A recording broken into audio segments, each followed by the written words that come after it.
Are you sore, Ellen? Yes, I'm sore. She's all like this. Ow. I mean, you can't just hug me like that. We'll talk about that in a minute. He trained me again last night. That we'll talk about it in a minute. But we have to show, for those of you who did not watch The Biggest Loser, it is really, it's unbelievable. It's such an inspiring, amazing process to watch from beginning to end what happens to these people. And Bob won with his guy Eric. Let's take a look at before. This is Eric before. He weighed how much? 200? He weighed 407 pounds. 407 pounds. I know, right? All right, now he lost 214 pounds. Take a look at him. Look at that. Amazing. I mean, look at him. Yeah. It's fantastic. And it's a whole different thing that we've known each other for 10 years or something like that, a long time, and he trained me before all this started happening. And the thing is, now I'm kind of on the road to, I'm hosting the Oscars, so I'm trying to get really in shape for that, and so he's helping me with that, with energy and everything. And so last night he comes over and trains me after work at night, and I literally last night I cried. I mean, your heart. No, I did. I cried last night. You did? Yes. Were they tears of joy? No, I was crying. You didn't know you were busy talking to somebody else, but you were, anyway, but I am so sore, but then afterwards I always feel good. But how do you get people to push through that and work that hard?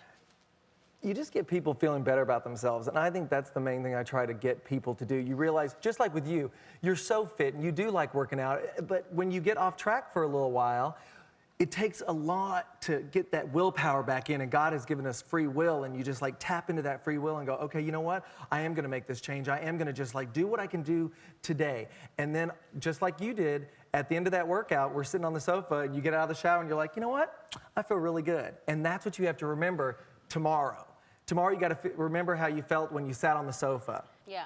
I think it's hard because it's a vicious cycle. I mean, you gain weight, you don't feel good about yourself. You don't feel good about yourself, so you screw it. I don't want to do anything, and it's hard. You got to start with just wanting to feel better about yourself. We can be our own worst enemy.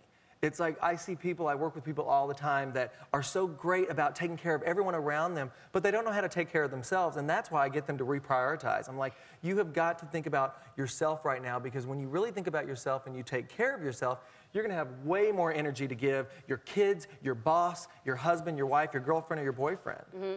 And do you think that people should, do you believe in weighing yourself? Is that inspiration to weigh yourself to start, or is that bad? It's funny because my whole show is all about getting on the scale, and I really don't like people getting on the scale too much because it can get crazy. I have a really obsessive mind, so it's like if I'm gonna like obsess about that number, and if that number doesn't change, it's gonna kind of discourage me. I get people to think about, how do your clothes feel? How do those jeans feel that you're wearing all the time? So it's like, how's that belt doing? What strap are you on? I bet you've changed, because when people start working out, the scale might not change, but your body is changing. Right. And then when you get fitter and healthier and stronger, that's what it's all about. I mean, yes, I want you to reach your goals of getting as thin as you want to get or as fit as you want to get, but my main objective is to get you as healthy as I can get you. Mm-hmm.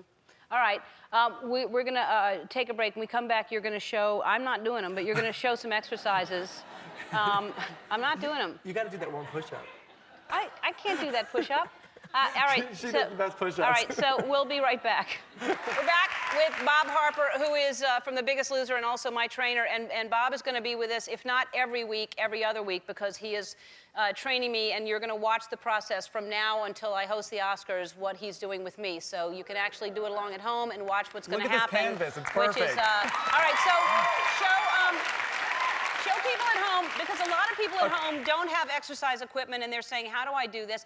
And how do you get started right away? The first thing is what you do with them every single day, and you get them up and dancing and moving around. I love that. Every single day, get up at home and start dancing around with Ellen. Okay. And also, come on over here. Okay.